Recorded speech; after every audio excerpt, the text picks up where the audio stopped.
All right. Let's supercharge that everyday English, huh? Sounds good to me. We're going to dive deep into 33 words. 33 words. Wow. That'll make you sound, well, instantly more like a natural, confident English speaker. I like it. And this isn't just, your basic vocabulary lesson. All right. We're going way beyond that, I think. Yeah. Like, we're going to uncover how native speakers, actually use these words, the subtle ways. You'll be surprised, I think. You really will. At the nuances. Yeah, for sure. That maybe you've missed before, even if you've been speaking English for quite a while. It's true. Even simple words, right? Can have all these hidden depths to them. Absolutely. And using them correctly can make a big difference, I think. Totally. In how you come across, especially professionally. Yeah, especially in professional settings. Okay. So our source material, this is designed for upper intermediate learners, which means you guys listening, you already have a pretty solid foundation. Yeah. We're just adding that, extra polish and precision. That's a good way to put it. Think of it like, you've got a good basic dish. Okay. And we're just going to add in those gourmet touches, really going to elevate the flavor. I like that analogy. We've got some tasty ingredients to work with today. Oh, we do? Yeah. Absolutely. Okay, so let's start with these essential words for daily conversations, right? This is the kind of stuff you need to just, navigate life. Yeah, just get things done. Errands, appointments, all that good stuff. Yeah, exactly. The building blocks, right? Yeah. Fluent communication. Master these, and you'll be able to handle almost any everyday situation, I think. Totally. And the first word that jumps out at me is convenient. Okay. I mean, it seems pretty straightforward, but I've noticed, I don't know if you've noticed this too, native speakers use it to soften requests, Oh, yeah. or suggestions. Instead of just saying, can you meet me at 2 p.m.? Yeah. They'll say, would 2 p.m. be convenient for you? That's a great observation. Yeah, it adds that layer of politeness. Yes. Consideration, right? Yeah. Which can really make your interactions, go much more smoothly. It shows that you're thinking about their schedule and their preferences. It's such a little linguistic trick. It is. But it makes you sound so thoughtful. Mm-hmm. Okay. Now, another word in this category is confirm. Okay, yeah. It's obviously important, right? Right. For making sure everyone's on the same page. But I've noticed it's also often used in emails, to add that sense of urgency or importance. Totally. You notice that? Absolutely, yeah.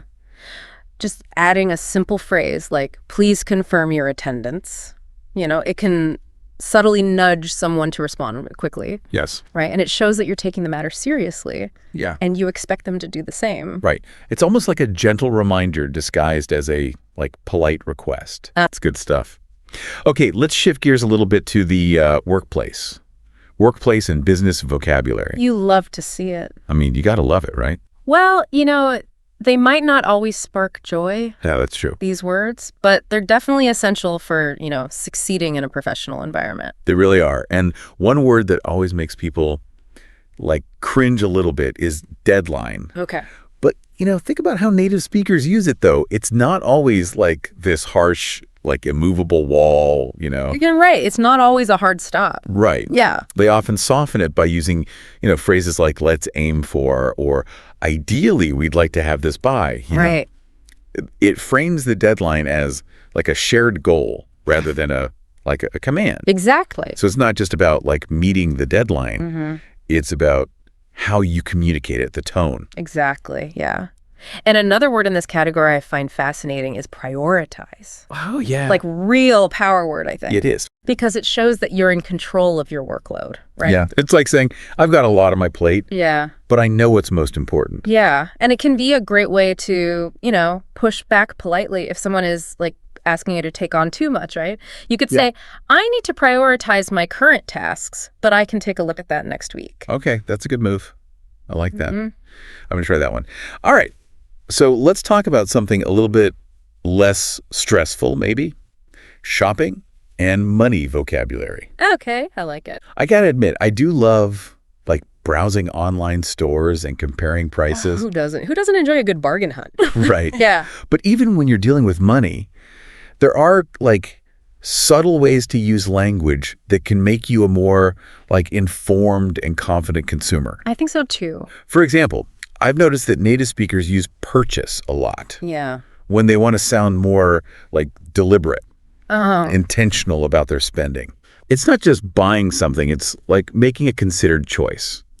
You're right. It elevates it, right? Right. Like buying to something more thoughtful, especially like when dealing with larger purchases. Exactly. Like you're saying, I didn't just impulse buy this. Mm-hmm. I carefully considered my options, and I made a conscious decision to purchase it. Right. And that can be a powerful distinction, Yeah. both for your own like financial awareness, right? Mm-hmm. But also for how other people perceive your spending habits. Okay. Let's move on to social and entertainment vocabulary. Fun stuff. Yeah. The words we need to connect with others and have some fun. Yeah, this is where language comes alive, I think. Sharing experiences, expressing emotions, creating memories. And one word that immediately brings those good vibes is concert. Oh, yeah. I just love how it like conjures up images of like live music, crowds of people singing along, just pure energy.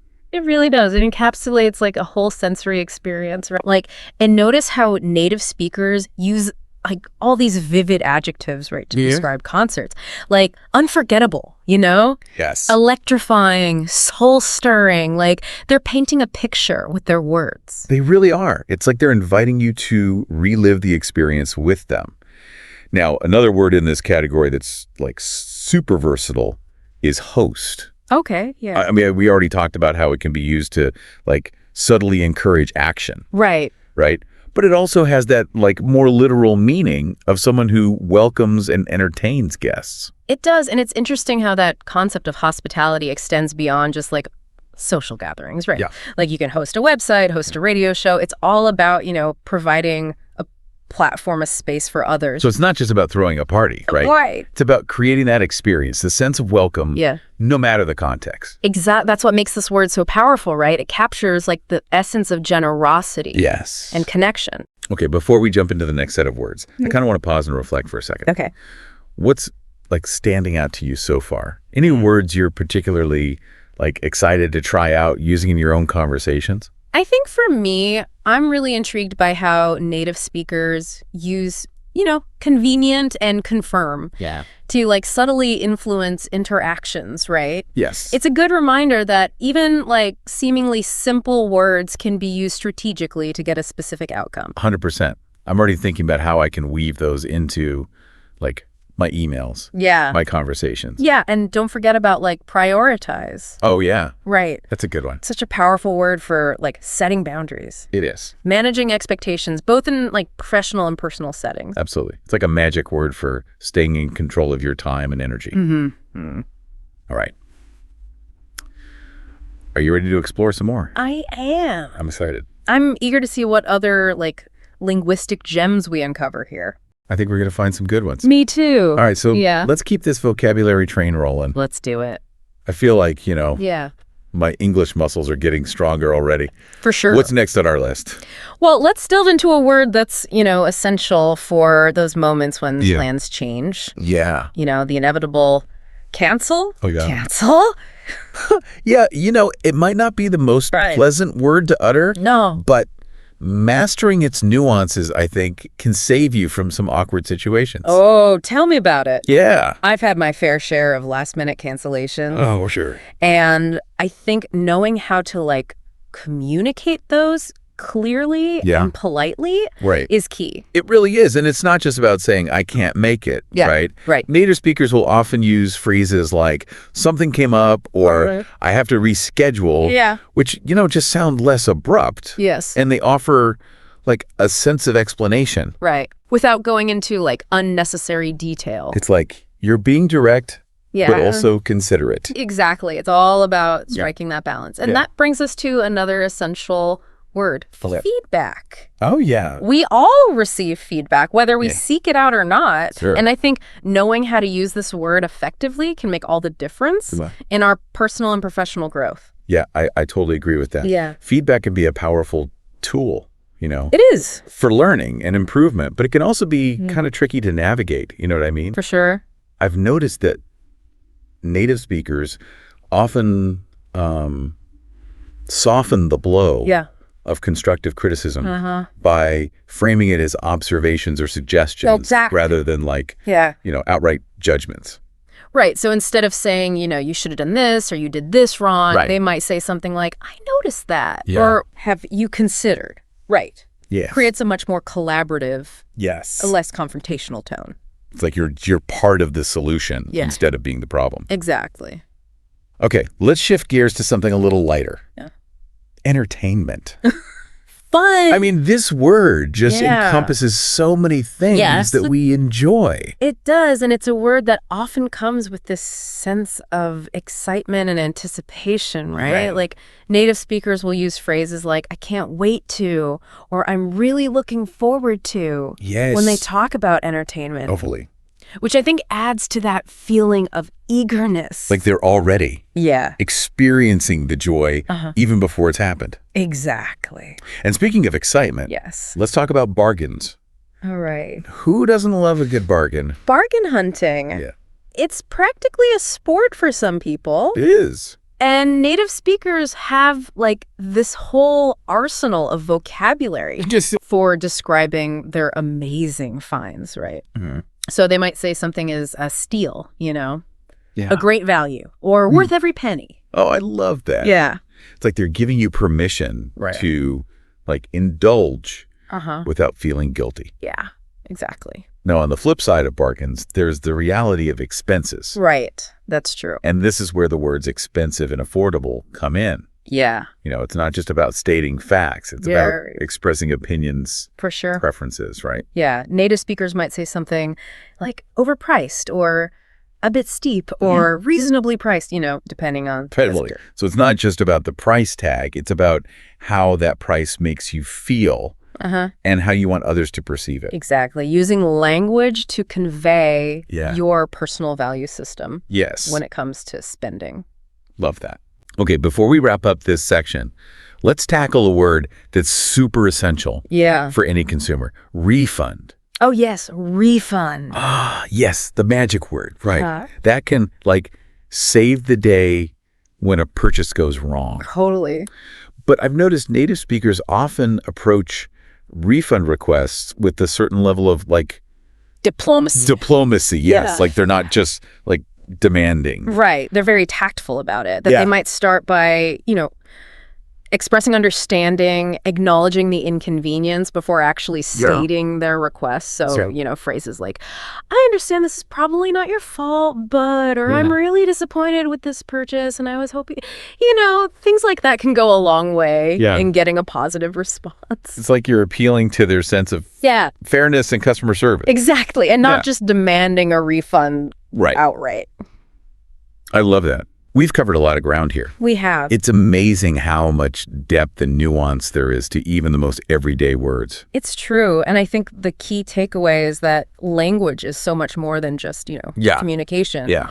It's a tool for building relationships, expressing ourselves, and navigating the world around us. I couldn't agree more. Yeah. So as we move into the final stretch of our deep dive, let's keep this idea of strategic language use in mind. Okay. What are some other ways that we can use these seemingly simple words to make a big impact in our everyday lives? It's pretty amazing, right? Yeah.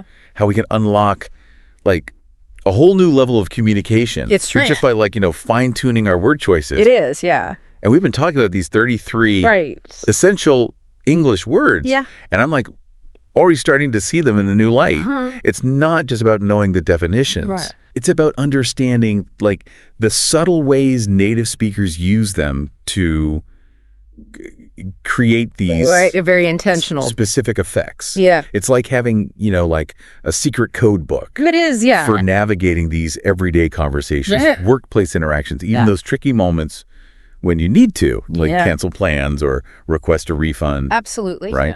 Yeah. And the best part is these secret codes are actually pretty simple. Yeah, I think so too. To implement. Once you're aware of them, right? Once you're aware of them. Yeah. It's all about paying attention to the details. Yeah. Listening to how native speakers use the language and then, trying it out yourself. And don't be afraid to experiment, right? Oh, yeah. That's the beauty of language. It's constantly evolving. Yeah. So there's always room to play around with different words and phrases and see what works best for you.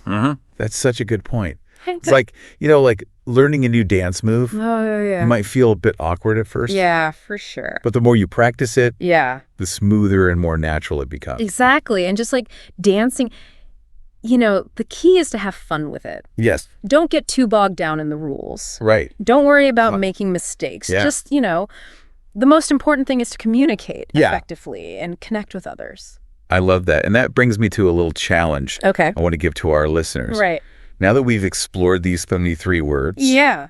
I want you to pick just 5 Okay. that really resonate with you. Yeah. 5 words that you think you could start using more consciously Yeah. in your everyday life. Okay. Maybe it's convenient for making those polite requests Uh-huh. or prioritize for setting those boundaries at work. Yeah. Or even bargain Yeah. for bragging about your latest shopping score. I like it. Whatever words speak to you, I want you to Yeah. make a commitment to use them this week. All right. See how it feels? Mm-hmm. Notice how people react? Yeah. I bet you'd be surprised at the difference it makes. I love that challenge. Me too. It's a great way to, put these words into practice and see the Yeah. power of nuanced language Yes. in action, That's good action. And who knows, you might even inspire others to start paying closer attention to their own word choices. All right, so as we wrap up this deep dive into everyday English, let's leave our listeners with one final thought. Okay. Language is a journey, not a destination. Ooh, I like that. There's always more to learn, more to explore, Yeah. and more ways to express ourselves. I agree. So keep those ears open, those minds curious, and those conversations flowing. Couldn't have said it better myself.